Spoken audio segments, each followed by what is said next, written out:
നമ്മൾ കുട്ടികൾക്ക് ആദ്യമായിട്ട് ഭക്ഷണം കൊടുക്കുമ്പോൾ കായപ്പൊടി അല്ലെങ്കിൽ പുല്ലുപൊടി അതുപോലെയുള്ള ഭക്ഷണങ്ങളാണല്ലോ കൊടുത്തു തുടങ്ങുക, കുറുക്കി കൊടുത്തു തുടങ്ങാം. അപ്പോൾ അത് നമുക്ക് ഇപ്പോൾ ബുദ്ധിമുട്ടി ഉണ്ടാക്കുകയൊന്നും വേണ്ട, നമുക്ക് നല്ല ഓർഗാനിക് ആയിട്ടുള്ള ഫുഡ്സ് വാങ്ങാൻ കിട്ടും.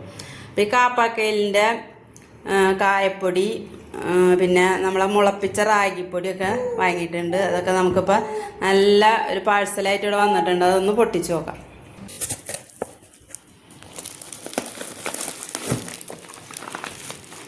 അങ്ങനെയൊക്കെ കെട്ടിപ്പൊതിഞ്ഞാൽ വന്നിട്ടുള്ളൂ. ഇതൊക്കെ അഴിച്ച് നോക്കണം.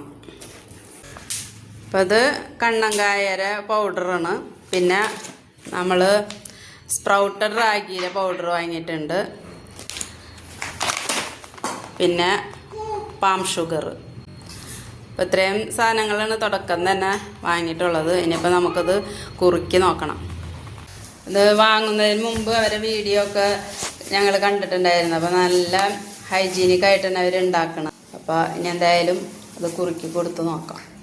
അപ്പോൾ നമ്മൾ ആദ്യമായിട്ട് ഉണ്ടാക്കുമ്പോൾ ഒരു ചെറിയ സ്പൂണാണ് എടുക്കുന്നത്. ഒരു ചെറിയ സ്പൂൺ കണ്ണങ്കായര പൊടി എടുക്കുന്നുണ്ട്. പിന്നെ ഒരു ഇത്തിരി പാല്, ഒരു തേജി പാല്,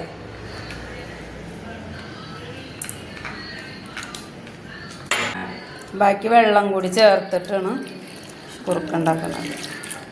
അപ്പോൾ അത് നന്നായിട്ട് മിക്സ് ചെയ്യാം. ഈ ഒരു കഷ്ണം പാം ഷുഗറും കൂടി ചേർക്കാം. അപ്പോൾ ഒരു ചെറിയ കഷ്ണം പാം ഷുഗറും കൂടി ഇട്ട് കൊടുക്കുന്നുണ്ട്. കൂട്ടിയിട്ടിട്ട് കുറുക്കുണ്ടാക്കാൻ പാടില്ല, അപ്പം നന്നായിട്ട് വെന്ത് വരില്ല.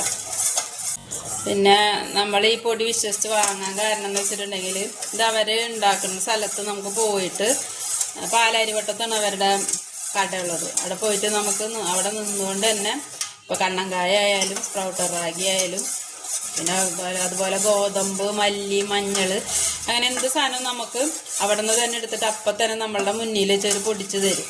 അത്രയ്ക്കും വിശ്വാസ്യത ഉള്ളതുകൊണ്ടാണ് നമ്മളത് വാങ്ങിയത്. അതെ, പിന്നെ നമ്മൾ പണ്ടത്തെ പോലെ ഉണക്കി പൊടിച്ച് വീട്ടിൽ തന്നെ ഉണക്കിയിട്ട് പൊടിച്ചല്ലേ എടുക്കുള്ളൂ. അപ്പോൾ അതായത് നന്നായി കുറുക്ക് തിളച്ച് വന്നിട്ടുണ്ട്. അപ്പം അധികം കുറുകി വരണ്ട, ഇങ്ങനെ ഒരു ലൂസായിട്ട് മതി. ആദ്യമായിട്ട് കൊടുക്കുമ്പോൾ നമ്മൾ ഇത്തിരി ലൂസായിട്ട് കൊടുത്താൽ മതി. കഴിക്കുമെന്നൊന്നും അറിഞ്ഞൂടാ, വെറുതെ ഒന്ന് കൊടുത്തു നോക്കാൻ അത്രയും മതി.